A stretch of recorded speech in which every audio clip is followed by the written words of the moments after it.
안녕하세요. 대감학원 수학원장입니다.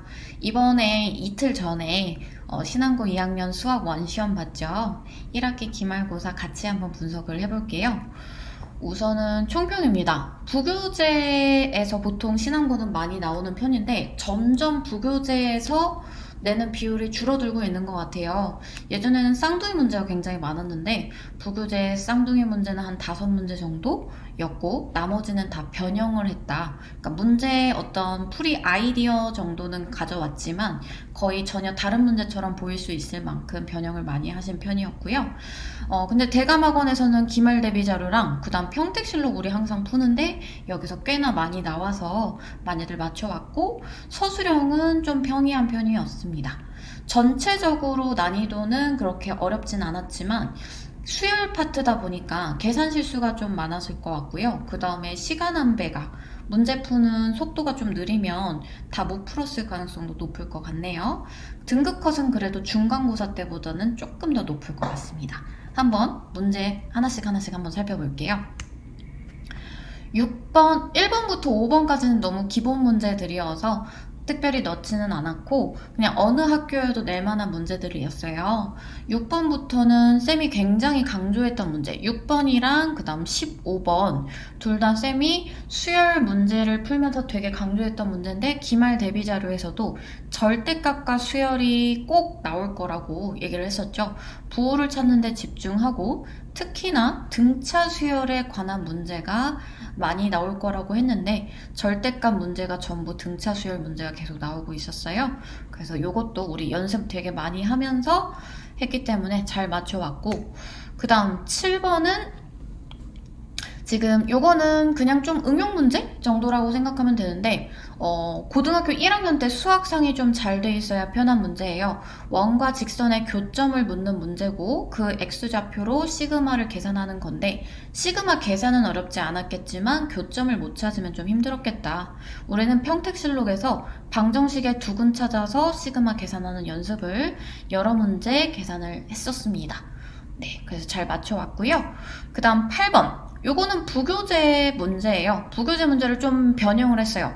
형태는 조금 많이 비슷해 보이는데 그래도 조금 더 생각을 해야 되게 문제를 내셨고 거의 뭐 노가다성으로 문제 그 계산을 열심히 했으면 잘 풀었을 겁니다. 요거 우리 평택실록에도 비슷한 문제가 있어서 연습 당연히 했었고요.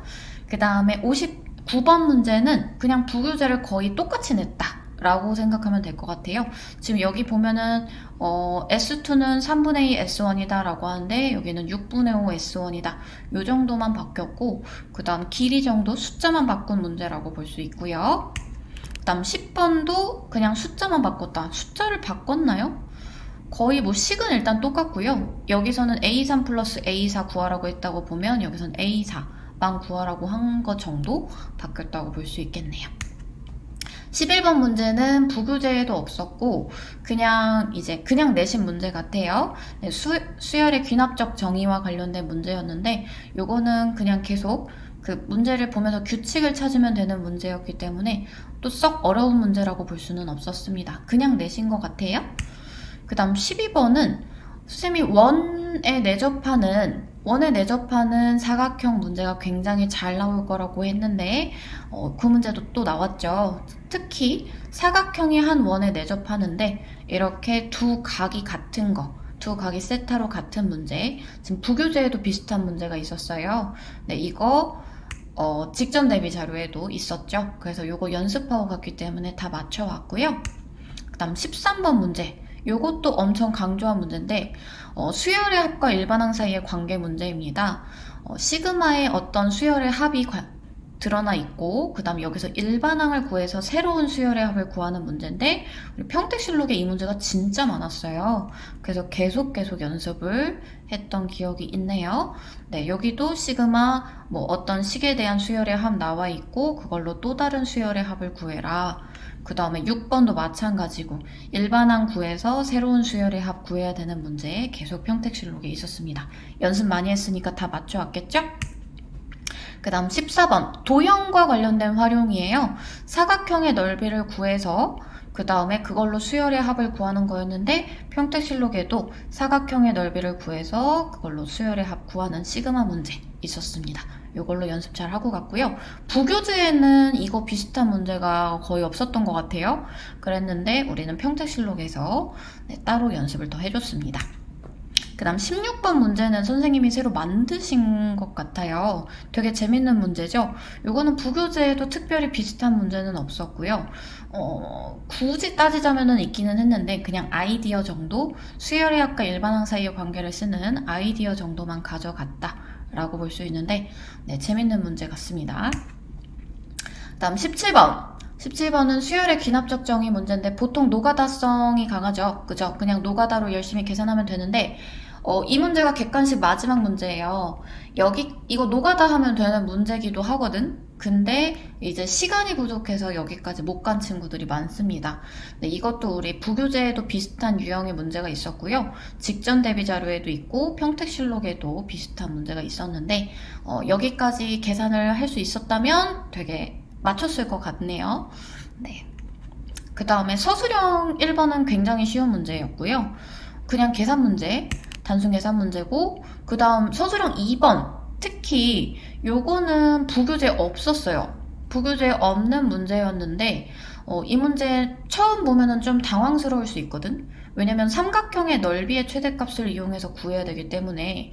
근데 우리 평택실록에서 한강여고 기출에 이게 있었어요. 비슷한 문제로 지금 형태만 바꿔가지고 ABC를 요 변의 길이로만 바꿔가지고 낸 문제인데요. 우리는 평택실록에서 연습을 해서 대감이들 다 맞춰왔습니다.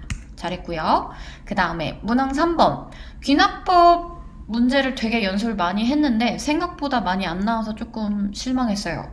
근데 그래도 시그마를 이용한 귀납법 문제 연습 많이 하고 갔거든. 특히나 작년 기출에 시그마를 이용한 귀납법 문제가 나와서 우리 요거 연습 한 11문제 정도 연습하고 갔죠? 네, 그래서 요것도 시간만 있었으면 다 잘 맞췄을 것 같습니다.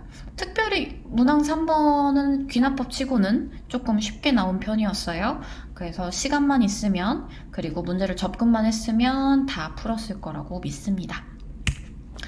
자, 일단 여기까지 해서 시험 문제들을 다 살펴봤는데요. 변형 문제 비율이 많이 높기는 했어요. 그러니까 작년, 재작년에 비해서도 부교재 문제를 그대로 내거나 하는 게 많이 줄었고 많이 변형을 해서 내셨지만 그래도 여전히 부교재를 제대로 공부하는 게 답이고 근데 부교재를 이제 풀이 방법을 암기한다거나 이런 거는 이제 통하지 않고요.